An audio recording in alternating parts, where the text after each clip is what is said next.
हम मुझे बाइक पे जा रहे थे तो बाइक ऐसे ऐसे हो गया, हम गिरते गिरते बचे थे।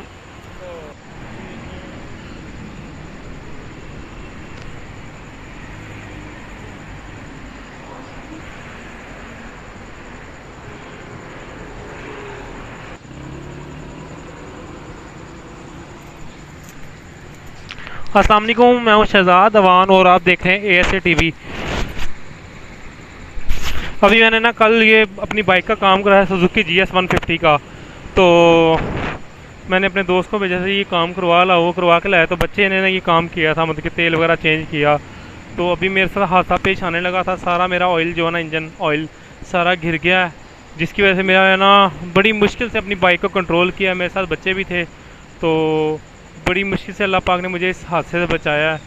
तो मेरी सब दोस्तों से गुजारिश है, खुदारा जब भी कभी अपनी बाइक का काम करवाएं, अपनी गाड़ी का काम करवाएं, तो ये जो बच्चे होते हैं, जो इनके शागिर्द होते हैं, लिहाजा उनसे कभी भी ऐसा काम ना करवाएं जिससे आपको मुश्किल पेश आए। जैसे अब आज मेरे साथ मुश्किल पेश आई है। अपनी ज़िंदगी की हिफाजत करें, अल्लाह पाक आप सबको अपने हिफ्ज़ ईमान में रखे। ये देखिए मेन रोड है, ये नहर वाली रोड है, जे रोड के अंडरपास के ऊपर था मैं। जी हमारा दोस्त है एक फैसल, वो आ रहा है, हम उसका इंतज़ार कर रहे हैं। उसको फ़ोन किया था, वही मेरी गाड़ी का काम करवा के लाए थे, बाइक का। तो अभी उनको बोला है मैंने, क्योंकि आज 8वां मुहर्रम है तो दुकानें सारी बंद है, मुझे बड़ी मुश्किल हुई है। तो मैंने उनसे रिक्वेस्ट किया, तो अब वो सामान सारा लेके आ रहे हैं। उन्होंने परचेज़ किया ऑयल, और वो जो ऑयल नट है वो भी लेके आ रहे हैं, और साथ में मैकेनिकल सामान भी, क्योंकि वो बाइकों का काम कर लेते हैं, हम अक्सर उनसे करवाते हैं। तो अभी उन्हीं का ही वेट है। उनसे भी कॉन्टैक्ट हुआ, उन्होंने बोला मैंने सामान सारा खरीद लिया, बस मैं आ रहा हूँ 10 मिनट पे। देखते हैं जी कब तक पहुँचते हैं वो। ये आ गए हैं, ये फैसल साहब आ गए हैं, हमारी बाइक का काम करेंगे साथ में।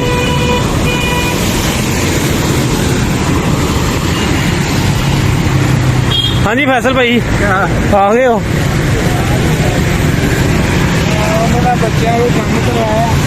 बस यार मैनू ना कल ही डाउट आया सी, मैं दस रहा सी ना, मैनू शक पै रहा कोई ना कोई काम पिया होया।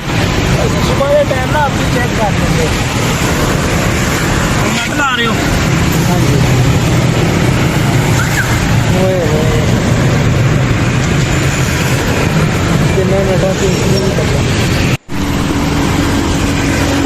फैसल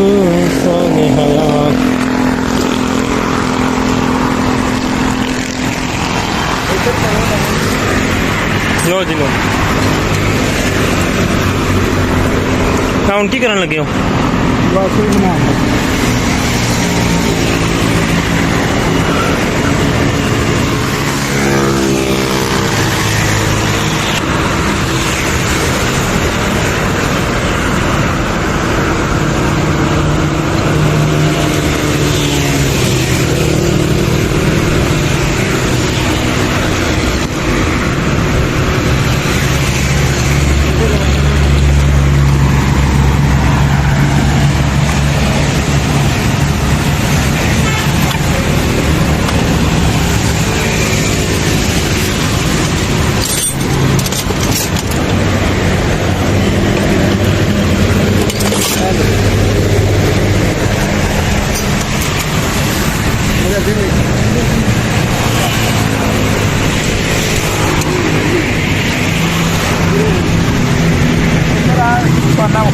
पाना दे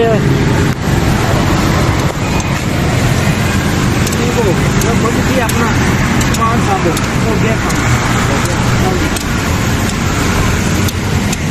मिल गया है फैसल?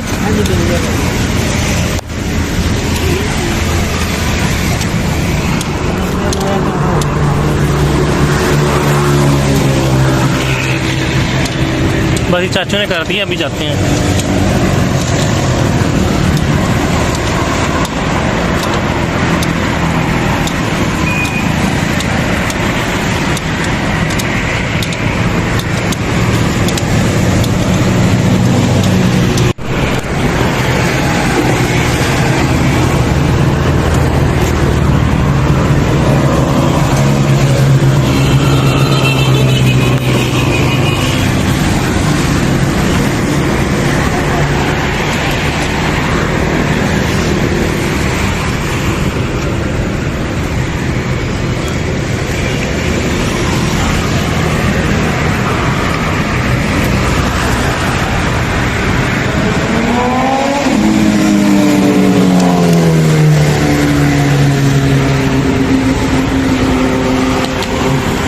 DSO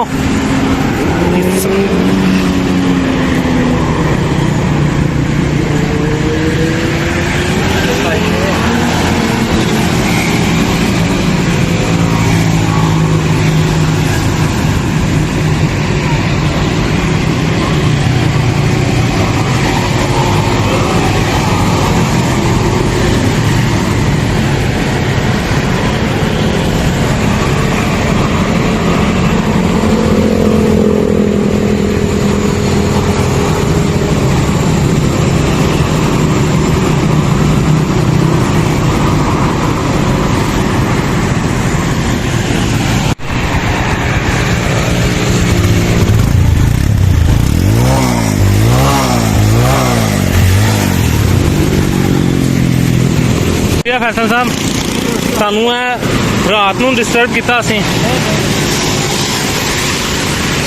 ਕੋਈ ਮਸਲੇ ਵਾਲੀ ਗੱਲ ਹੀ ਨਹੀਂ ਭਾਈ।